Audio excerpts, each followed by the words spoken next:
Anne Laurin, responsable de mission à l'Agence du numérique en santé.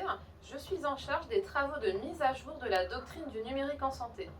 Alors la doctrine du numérique en santé, elle fixe le cadre de référence dans lequel les services numériques d'échange et de partage de données vont devoir se conformer. Elle est apparue en 2019 au moment du lancement de la première feuille de route et c'est vraiment un ouvrage symbolique, oui, qui pose le cadre de référence de l'échange et du partage de données de santé, mais on a collectivement voulu, dans ce cadre de référence, poser toutes les briques, tous les piliers qui vont justement accélérer le virage du numérique en santé.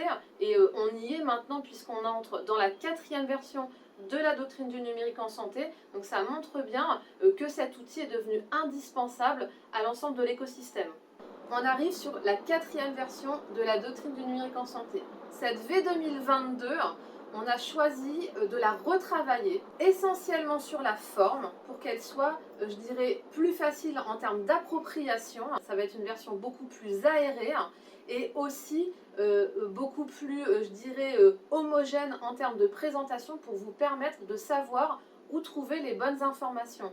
Donc par chapitre, on va avoir l'ensemble des référentiels vis-à-vis desquels vous devez vous mettre en conformité, les outils pour vous y aider, les impacts entre chapitres, on sait qu'il peut y avoir une forte adhérence entre différentes thématiques, et l'ensemble des informations pour aller plus loin.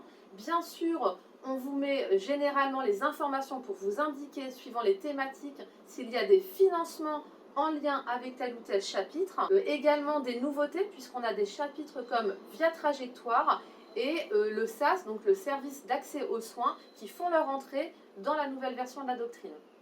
Alors la doctrine du numérique en santé, pourquoi ça doit être finalement votre Bible posée sur le bureau?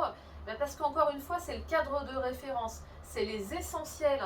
On essaie de vous partager aussi la feuille de route par thématique, de façon à ce que vous, écosystème industriel éditeur, vous puissiez travailler vos roadmaps au regard de la trajectoire des différents outils présentés dans la doctrine du numérique en santé.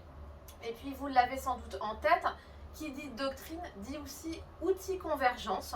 Et donc au travers de l'outil convergence, on vous permet de tester la maturité de vos outils, mais c'est aussi un passage obligé dorénavant pour tout ce qui est référencement Ségur, mais aussi référencement au catalogue d'applications de Mon Espace Santé. C'est pourquoi vous devez vous approprier la doctrine du numérique en santé pour pouvoir aussi bien pouvoir compléter l'outil convergence suivant les parcours de référencement que vous allez choisir pour vos outils.